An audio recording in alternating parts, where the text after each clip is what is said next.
Good evening, and welcome to Nox Historia. Tonight we travel to the world of ancient Carthage. So set the day down. Wherever you are lying, let the weight of you go into it.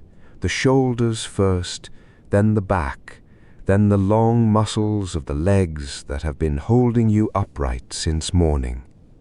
Let the jaw come unclenched. Let the hands open. Let the breath go slow and low, the way it goes on its own once you stop supervising it. The air where we are going is warm and dry and salted, and it smells of olive oil and dust and drying figs, and the light is going a deep apricot gold over a wide, quiet bay. We are going to Carthage in the year 300 before the Common Era, or near enough. That is a very particular moment, and it is worth being clear about it, because it is almost certainly not the Carthage you have in your head. There are no wars with Rome. There will not be for another generation. Rome, at this moment, is a middling city in central Italy, still busy with its neighbors, and Carthage has signed friendly commercial treaties with it. Hannibal has not been born. Nobody here has any reason to think about him at all. Tonight, Carthage is simply the richest port in the western Mediterranean, a Phoenician city on a North African promontory that has grown over 500 years into the great clearinghouse of an entire sea. And here is something most people never learn. Almost everything ever written about this city was written by the people who eventually fought it. The Carthaginians wrote a great deal themselves in Punic, a descendant of Phoenician, set down right to left, and almost none of it survives. Almost. Because when Carthage finally fell, generations after tonight, the Roman Senate went through the city's libraries, gave nearly all of them away, and ordered exactly one Carthaginian book kept and translated into Latin. Not a history, not poetry. 28 books on farming by a man named Mago. How to plant, how to graft, how to keep bees, how to choose an ox. The one thing Rome could not bear to lose from Carthage was the knowledge of how to make things grow. You do not need to remember any of this, not the dates, not the names, not one word of it. If you happen to fall asleep somewhere in the middle, that is exactly what this is for. So, let us begin. We come in from the sea in the last hour of daylight. The coast of North Africa lies long and low ahead of you, dun and olive green, and out of it runs a broad tongue of land into the water, and the city sits along it. Behind the city, inland, a wide, shallow lake lies flat as poured metal, holding the sky. The hill at the center is not high. You could walk up it without hurrying, but it carries the citadel, and the Greeks call it the Bursa, and everything else falls away from it toward the water in long descending terraces of pale stone and whitewash. In the fields between the town and the hills are olives in their thousands, and vines, and orchards of figs and almonds and pomegranates. That last one matters, and we will come back to it. The water is what you notice first. Coming in on a long, slow reach with the sails slack, the sea is glassy and enormous and holds the light in a single sheet. Boats are coming home along the shore, and none of them is racing. The harbors sit at the south end of the city, and the water here is almost perfectly still, enclosed, held, barely moving against the stone. This is a working commercial port, rectangular basins, timber and stone quays, deep-bellied merchant ships lying alongside with their masts down for the night. It smells of tar and rope and salt-damp grain sacks, and faintly of fish. If you have a picture in your mind of Carthage's harbour, the famous one, the perfect circle with the island at its center and the covered ship sheds all around it, set that picture gently aside tonight. It is real. You can see the shape of it still in the ground in a suburb of Tunis. But when archaeologists dug that island in the 1970s, the datable material told them the circular harbour was built roughly a century after the evening we are standing in. Tonight, there is only this: quiet water, ships at rest, and men securing lines because it is the end of the day and they would like to go home. Cargo is coming off, grain from the fields inland, ingots of Iberian silver, Sardinian copper, Sicilian wine, and tin, dull grey, unglamorous, essential, because tin and copper make bronze, and bronze is tools. It has come from out past the pillars, up the cold Atlantic, from places most people here could not name. Carthage does not need everyone to know where things come from. Carthage only needs to be the place they arrive. Now come up off the quay and into the streets. The city is laid out on a grid, a Punic one, streaks running straight and crossing square, about 6 paces wide, surfaced with beaten earth and steeper than you expect. The blocks are packed tight and the houses go up. This is the thing that startled every ancient visitor who wrote about Carthage, the height. A Greek writer describing the streets that climb toward the citadel says the buildings on either side stood 6 stories tall. 6! In a world where most cities are 1 and 2, Carthage is a city of towers, and the streets between them are narrow canyons that hold the day's warmth long after the sun has gone. So the evening light does not arrive from the side, it comes down from above in slots and wedges, sliding up the walls as you walk, until only the top floors are still gold, and everything below is a soft rising blue. Put a hand flat on a wall as you pass. It is as warm as skin. At ground level, most of the ground floor rooms are shops opening straight onto the road, and the last of the day's trade is folding away as we come up. Shutters going across, a potter stacking unsold bowls into a basket, someone rolling a wine jar back inside on its base, walking it in a slow circle, the way people have moved heavy round things for 6,000 years. Someone counting coins into a cloth, small silver ones with a horse on one face and a date palm on the other, and on some the head of a woman crowned with wheat. She is the goddess Tanit, and this is her city, and we will meet her properly later. The people around you are not one people. Listen, and you will hear Punic mostly, but also Greek and Libyan, and the speech of the Numidian horse country inland. Carthage is Phoenician by descent and North African by every other measure. It has been mixing for 5 centuries, and nobody here finds that remarkable. Before we go indoors, come out along the shore, downwind of the town, because there is a smell on this stretch of shore that you will never forget. It is the dyeworks. This is where Carthage makes purple. The color comes out of a sea snail, a murex, a knobbed, spiny, unimpressive thing you would step over on a beach. Each one carries a tiny gland holding a fluid that is colorless when fresh and turns in sunlight and air to green and blue to a deep red violet that will not fade and will not wash out. It is the most valuable color in the ancient world, and the reason is arithmetic.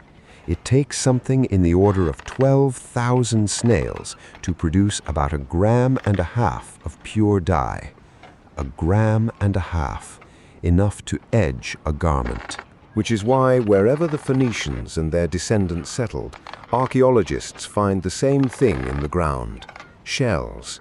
Not a few, hills of them, crushed and broken, thousands upon thousands, the leavings of an industry that ran for centuries. You are standing at the edge of one of those hills now, in the blue dusk, and it crunches softly underfoot like coarse gravel. The vats are covered for the night, and the smell, sour and low and marine, hangs over the whole beach, which is precisely why the dyeworks are here and not up in the town. On frames above them hang the lengths of wool that came out of it, drying, a purple so dark it reads as black until the light catches it, and then it flares. Somebody, months from now and a very long way from here, will pay a fortune for that cloth and never once think about the snails. Come back up into the warmth now and let us go indoors. Turn in at a doorway in one of those tall blocks. You step out of the street into a corridor, narrow, dim, deliberately so, and you walk down it, and it opens. You are in a courtyard, open to the sky. This is the shape of every Punic house that has ever been excavated, rooms arranged around a small private square of air and light. The sky above you is that color it goes just after sunset, a green-blue with no cloud in it at all. Under your feet, the floor is the thing to notice, a hard, smooth mortar the color of dusty rose, made with crushed pottery ground into lime, sometimes flecked with white marble set into patterns. Roman builders will copy this and never quite improve on it, and it is cool underfoot at the end of a hot day. In the center of the courtyard, a stone lid covers a mouth in the ground, the cistern. Every house has one. The roofs of this city are built to catch rain, and that is how a city this size lives on a dry coast. 70 miles east, there is a Punic town called Carthage, which was abandoned and never built over, so we can walk through it exactly as it was, and even there, in ordinary houses, there were proper bathrooms with a fitted tub of that same pink mortar, shaped with a seat, sized for a grown adult to sit down in and be washed. Not luxury, just what a household expected. A small clay lamp is lit and set into a niche in the wall. It is a plain thing, a saucer pinched at one end to hold the wick, filled with olive oil, and the flame is small and orange and utterly steady. Then another, and the courtyard walls come forward out of the dark in their pale plaster, and the rooms become caves of soft light. Olive oil is not scarce here, so there is no meanness about the lamps, but no flooding the place with light either. You simply see less and sit closer and talk more quietly. Supper comes without ceremony, and it is very good. Bread first, wheat bread, torn, still faintly warm. Olives, olive oil in a shallow dish, green and peppery. Salt fish, because this coast lives on the sea and always has. Figs, fresh and split. A jug of wine cut heavily with water, and a bowl of the porridge this city is known for, cracked wheat soaked soft, then cooked slowly with fresh cheese and honey and egg beaten through it until it is thick and pale and just sweet. The Romans will eat this dish for centuries and call it, plainly, Punic porridge, which is how we still have the recipe. A Roman farmer wrote it down among his own best things, borrowed from here. And in a wide dish at the center, cracked open, a pomegranate. Here is the small thing I promised you. The Romans associated this fruit so completely with this city that they called it the Carthaginian apple, malum punicum, the Punic apple. And when, 2,000 years later, botanists sat down to give every plant on Earth a formal name, that is the name that got fossilized. The pomegranate is called Punica granatum to this day. Every seed catalogue and every botanical index on the planet still quietly carries the name of this city, in the evening, in this room, on this table. The evening settles into its own small work. Somebody has a loom against the wall, an upright frame, warp threads hanging under stone weights, the weaving growing downward row by row. Somebody is mending. Somebody has a wax tablet and is doing accounts, and the letters go right to left across it, angular and quick, in an alphabet whose distant grandchildren include the one you are reading this world through. Phoenician letters traveled to Greece, and from Greece to Rome, and from Rome to nearly everywhere. This household is not thinking about that. This household is thinking about whether the figures come out. And somewhere in this city, a man named Mago is writing. We do not know when he lived, or what he looked like, or anything else about him. We know only what he produced. 28 books in Punic on agriculture. How to site a farm, how to manage a vineyard, how to graft, how to keep bees, how to judge cattle. It was, by every account, superb, grounded, practical, tested, the accumulated craft of the orchards on that fertile peninsula east of the city, where the olives and the vines and the figs go on for miles. When Carthage was destroyed a century and a half after tonight, and the Senate in Rome gave the city's libraries away to the Numidian kings, they kept Mago. They had him translated into Latin, and Roman farmers used him for the next 400 years. Both the original and the translation are lost now, but Mago survives anyway, in fragments, quoted again and again by Roman writers who could not discuss farming without him. And while we are here, let us gently put one thing down. You may have heard that when Rome destroyed this city, the Romans plowed the ground and sowed it with salt so that nothing would ever grow. It is a wonderful image, and it is not true. No ancient writer says it, not one. A historian went looking carefully in the 1980s and traced the story back only as far as the 19th century, where somebody appears to have invented it, and everyone afterwards copied everyone else. There was no salt. The land went on growing things, as land does. Go back down to the water one more time before bed. The harbour at night is one of the quietest places in the ancient world. The ships sit dark and high-sided, moving a little against their lines. The water laps at the stone below you with no urgency whatsoever, a soft, irregular sound with long gaps in it. There is a lamp burning somewhere on a moored hull. 2 men are talking too far away to make out. These ships are built with an ingenuity we only understood recently. A Punic wreck was raised off the coast of Sicily in the 1970s, and its timbers were marked, painted and cut with Punic letters along the keel and on the ribs, telling the builders which piece went where. Assembly marks, parts shaped to a standard and then put together, which meant a shipyard here could churn out vessels faster than anybody had guessed. And these ships go a very long way. Generations before tonight, a Carthaginian named Hanno took a fleet out through the Pillars of Heracles and turned south, down the Atlantic coast of Africa, past the Atlas Mountains, founding settlements as he went. He hung a tablet describing the voyage in a temple here, at home. A Greek translation of it survives, and people have been arguing ever since about exactly how far he got.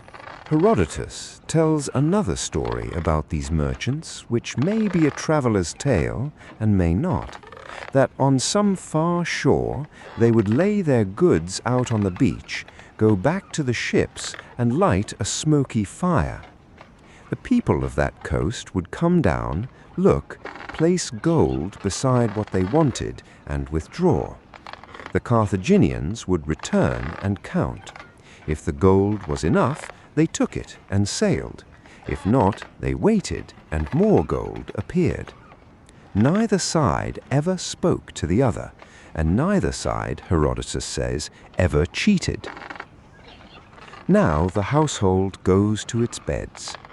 The lamps go out one at a time, a pinch, a small breath, and the courtyard goes over to starlight. The rooms are simple, a low frame, a woven mattress, plain wool covers, because the nights on this coast are cooler than the days by a long way. The pink mortar floor holds its coolness. Somewhere below, in the dark of the cistern, there is water enough for tomorrow. The house has thick walls and small windows, and it is doing exactly what it was built to do, which is to be a good place to be at night. Step out onto the roof. The roofs here are flat and used. You sleep up here in high summer, and from this one you can see out over the whole descending city to the harbour and past it to the Gulf, and there is almost no light in the world except what is overhead. The stars over North Africa on a clear night are not a scattering, they are a texture. The Milky Way runs across the whole sky like something spilled and left. These are working stars. The men on the ships below steer by them, and their ancestors were the finest navigators in the Mediterranean, precisely because they were willing to go out of sight of land at night and trust what was above them. And over the town, on doorways and stones and small pendants worn under clothing, there is a sign you would recognize if you saw it twice. A plain triangle, a straight bar across it, and a circle set above, a figure with its arms out. That is Tanit, Lady Tanit, face of Baal. She is the great goddess of this city, protective, maternal, associated with the moon and with growing things, and her sign is scratched and stamped and carved in every Punic settlement from here to Sardinia to Spain. You can still buy it in Tunisian markets today on a chain without anybody thinking twice. And the Greeks told another story about that hill behind you. They said the city was founded by a queen from Tyre named Elisa, Dido to the Romans, who came here across the sea with her people and asked the local ruler for land. He offered her, as a joke, only as much ground as could be covered by a single ox hide. So she took the hide and had it cut into one fine, continuous strip, thin as thread, and laid it out end to end, and it went all the way around the hill. And that, the Greeks said, is why the citadel is called the Byrsa, from their own word for oxhide. It is almost certainly a story. The Punic name for that hill probably meant nothing more exciting than the fortress, and Greeks were fond of explaining foreign words with a good tale. But there is something in it worth taking to bed with you. A city that told itself, as its founding legend, that it began not with a battle, but with a clever, patient, careful piece of work. Somebody sat down and cut a hide into a thread and did not rush it, and took what was offered and made it enormous. The lamps are all out now. The house is dark. Below, the harbour water moves against the stone every few seconds and then rests. The dye vats sit covered on the shore. The bread is put away. Somewhere, a man named Margot has closed a book he has been working on for years, not knowing that of everything this brilliant, complicated, misremembered city ever wrote, his will be the one that lives, as you, perhaps, are sleeping now.